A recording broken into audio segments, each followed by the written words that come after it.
জানাজায় হানাফি সমাজে সানা পড়ে প্রথম তকবীরের পরে, কিন্তু সূরা ফাতিহা পড়ে না।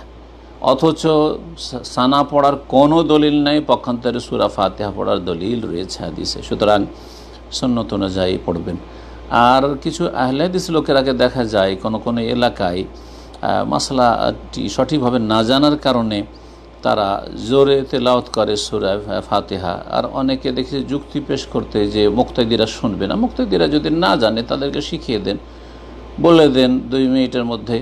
কারণ অজ্ঞ সমাজ অধিকাংশ জানে না যে কোন তকবীরের পরে কি করতে হয়। বলেন প্রথম তকবীরের পরে সূরা ফাতিহা, দ্বিতীয় তকবীরের পরে দুরূদ ইব্রাহিমী, তৃতীয় তকবীরের পরে জানাজার দোয়া। আর অধিকাংশ লোকেরই জানাজার দোয়া মুখস্থ নেই।